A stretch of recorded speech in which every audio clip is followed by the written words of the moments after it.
Hi, and welcome to listen our talk on topic Why is security important? My name is Heikki Mäki, coming from Ericsson, and here we have... My name is Jussi Auvinen.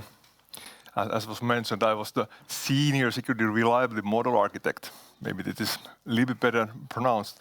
The security reliability model for Ericsson is the model that we use in order to make our products both secure and that privacy in place. One thing that seems to be true that those who do not learn history are doomed to repeat it. So George Santaya, or Jorge, said this one at some point in the change of the previous century. And we feel that it's quite true also for cybersecurity. If you don't know what has happened in the past and we don't learn from the past, then we are doomed to do the same mistakes again.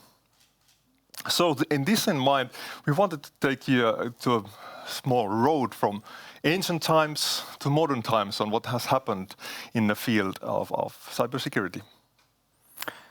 So, let's start from quite long time ago. So, for a long time, security was merely an application for military use. So even the ancient Romans did use equipment so that they can send messages to the battlefield. For example, they had this skittily stuff where you basically wrap around a parchment and only a person with the same diameter stuff can read it. And then if we go much to the future from that time, we come to the 20th century.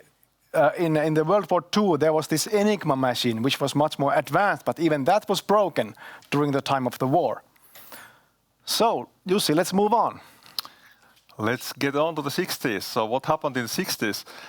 Back in those days, we didn't have too much networking on computers. So computers, as you can see from a picture, they were a little bit bulky, and you actually had to get kind of physically to the computer. So the first protection things what happened at that time was basically password protection. And the other things are the physical protection, so that the people don't get access at all to these computers. And the kind of a fun fact on that time period actually is that the first patent application for a computer mouse was already done in '67. So that's not that kind of a recent invention, although the kind of patent was given in '70 only, so not in '60s, but 970. So then let's have a look on what did happen in the 70s.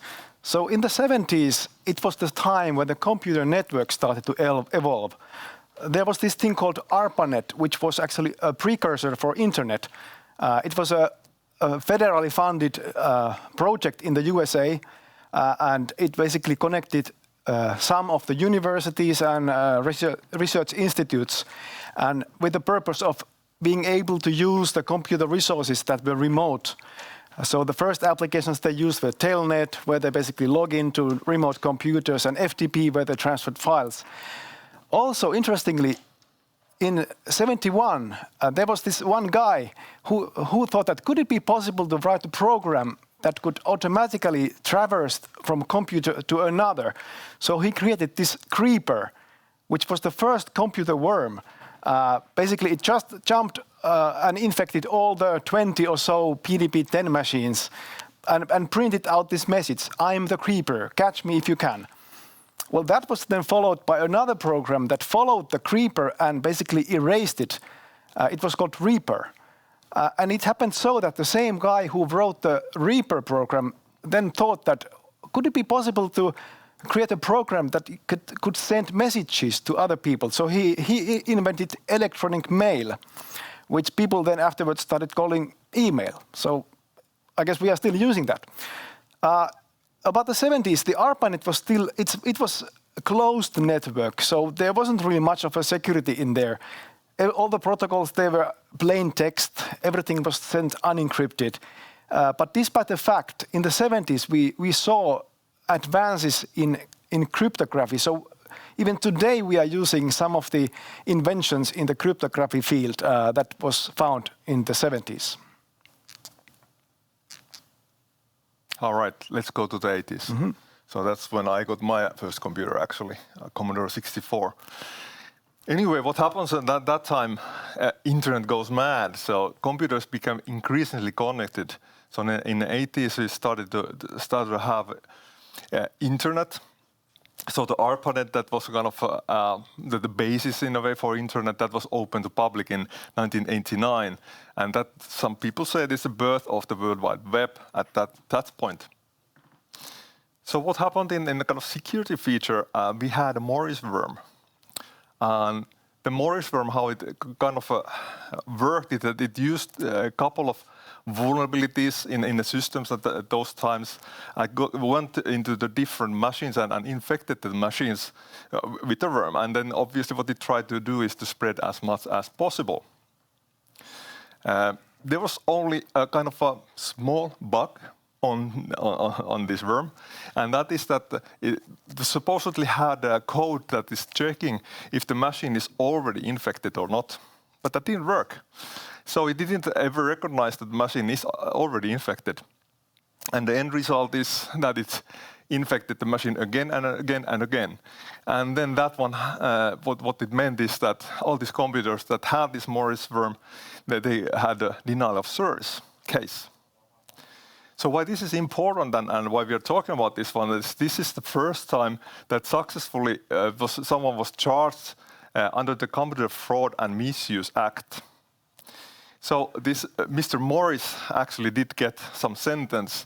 It was 3 years of probation and some community service and so forth. And this was also the first time when the CERT, the CERT, the Computer Emergency Response Teams, started to emerge. So in US, the CERT was put up basically because of this one or kind of in the aftermath. Fun fact about this Morris worm is that the father of this Mr. Morris, that was called Robert Tappan Morris, so that's the person who made the worm. So he was working in the NSA, so National Security Agency. He even had the same name, so his name is Robert Morris. So just try to figure out and wonder how it was to go to the work next day that your son has been convicted on cybercrime. But it has a kind of a good ending anyway on this one. 1999, this Robert Tappan actually got a professorship in MIT. So I guess he learned his lesson from this. All right, so let's have a look on the 90s. So in the 90s, we can say that the internet actually became available for the masses of people. As Jussi said, the World Wide Web, it was invented in the very late 80s, but it really got sort of attraction in the 90s as this guy on the right, Tim Berners-Lee, invented that in the CERN. So it was initially a research tool, but quite soon it sort of became a household thing that everybody started using in the homes and so on. And for many people, the internet, what they think of it is the World Wide Web, even though it's sort of just an application of internet. Also, World Wide Web was built open. There wasn't really any security in it in the beginning, but quite soon after that, it was found out that maybe we need some security. So there was the authentication mechanisms that were invented, and the secure sockets layer protocol was invented. Actually, the version 1.0 never got published because it was so badly written that it could be broken in a matter of minutes. Also, we saw the rise of e-commerce in the 90s. Companies like Amazon and eBay were founded then. And it started to basically, we started to see that there's monetary transactions going on in the internet.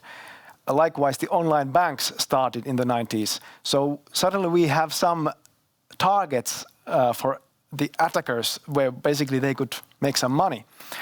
Other action that happened in the 90s, we saw the PC viruses spreading. Initially, often with the floppy disks, if you shared a floppy with your friend. And the late 90s, basically over email. For example, the Melissa worm in the late 90s infected PC machines with Microsoft Word and Outlook. Okay, what about the millennia, Jussi? Right, year 2000. Everybody remembers who was in this business at the time. what was a kind of a big thing that we were talking about in '99. But then when 2000 happened, and really nothing happened. So we didn't have a big problem there. But so what did happen in this field is that the governments began to propose and to have actually the more severe consequences on the cybercrime than before. So if you look at the Morris case in the 70s, or was that 80s? 80s. 80s, right. So what Morris got from his kind of fraud there or misbehavior, so he got 3 years of probational, and then some other stuff on top of that one. But at this point, we are starting to talk about that people actually spend time in jail in kind of sentences being even 3 or 4 years. So we are starting to take seriously of this cybercrime and the problems in cyber. And obviously, the new millennia, the technical race continues and kind of gets kind of faster and faster. So we get more and more of internet, more and more of connectivity. We also get the more kind of security technologies that are trying to target the viruses and problems that you have in there, the attackers and so forth. But obviously that one then just spawns the more sophisticated viruses. So this kind of armistice started at this point in time. It was also said that these viruses then had a new way of targeting systems. So it was not only companies anymore or people, but also they could attack cities, states, continents. So to me, it sounds like it could be weaponized better. Obviously, social media emerges at that time, and we know that there's maybe sometimes some problems in security in this social media. From kind of Ericsson point of view, and where we are working in telecom, so the 3G came into play in this time period, and that actually did bring the mobile internet to the people. Before that one, we did have connectivity and so forth, but well, it was so slow that it wasn't that useful. Fun fact, actually, is that I think it was actually 2011, but I chose to take it here. Maybe first time it was made a study on what are the most common passwords used in the computers. And the most common password was password. So the fun fact that password is the password of this area. Okay, let's have a look at the next decade, 2010. So that was the time. Now, by now, we started having our data in the social media and whatnot online. So now we start to see major breaches where this data gets lost and misused by the bad guys. So for example, in 2013, there was this very big series of incidents in Yahoo where total of 3 billion user accounts were stolen. In 2018, the Marriott hotels lost information about their hotel guests in total 500 million, including credit card numbers, password numbers, and so on.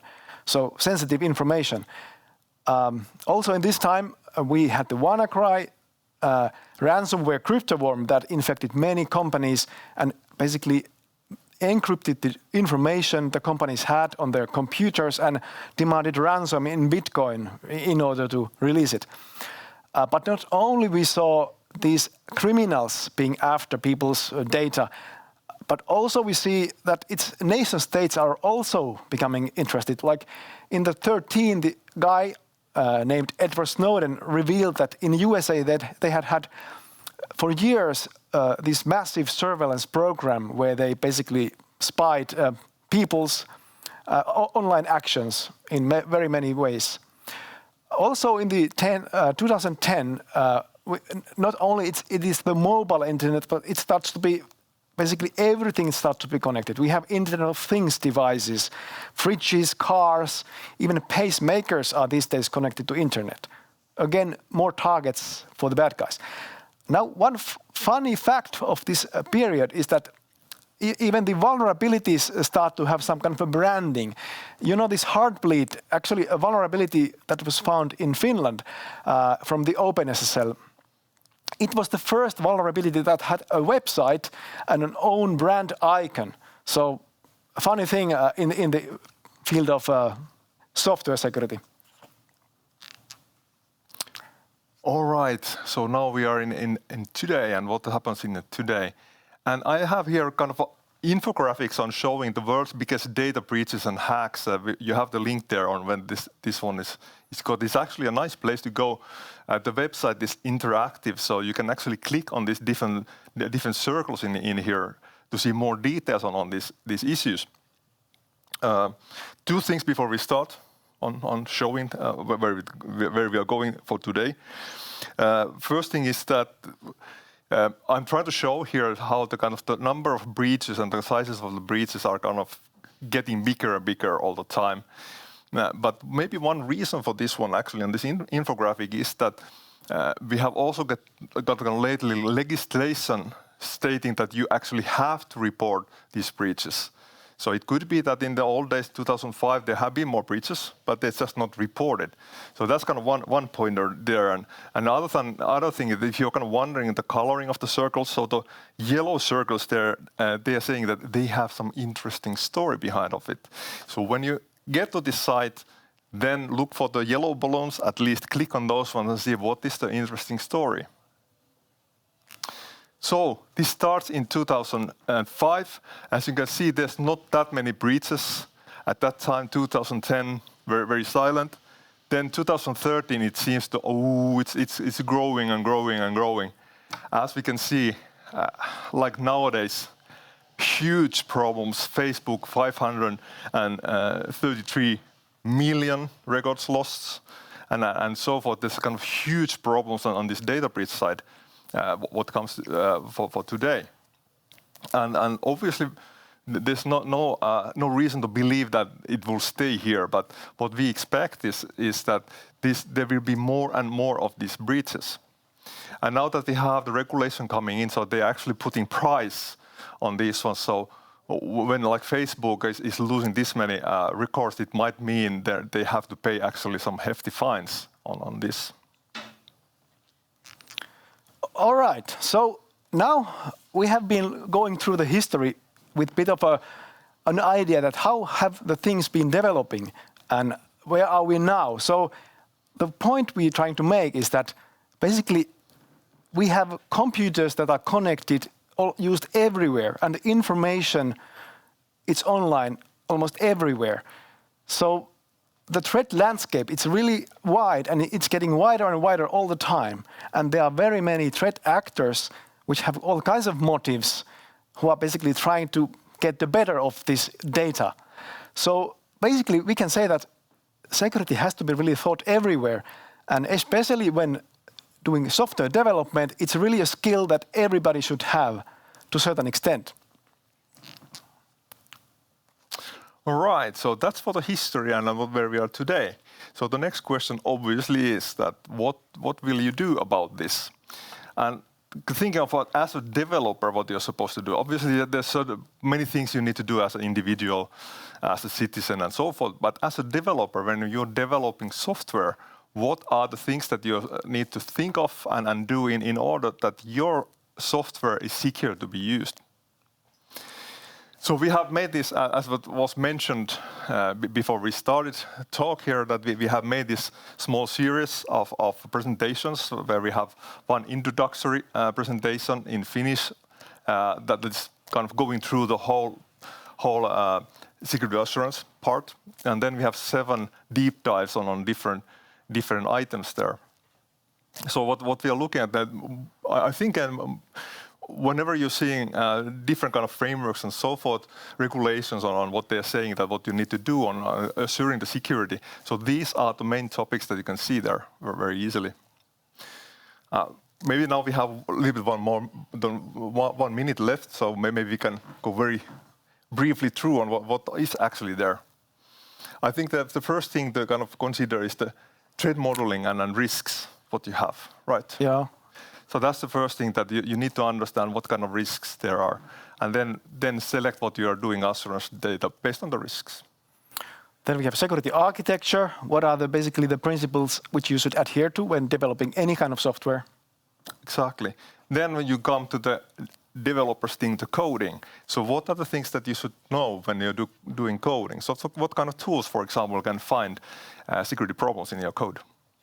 Yeah, and then when you have the code ready, what to test in order to find out the weak points, the vulnerabilities. We have those kind of lessons there as well. And then after that one, you kind of deploy, you have to kind of maintain the deployment also. There's a security involved on that one. And the last one, but maybe not the least, is how to handle vulnerabilities. So there will always be vulnerabilities. I think it was Henry Hyppönen who just had a quote that if it's... if it's smart, it's vulnerable. If it's smart, it's vulnerable. And my motto on that one is, it can be vulnerable even though it's not smart. So you have to keep track on your vulnerabilities and fix those. Thank you. Thank you.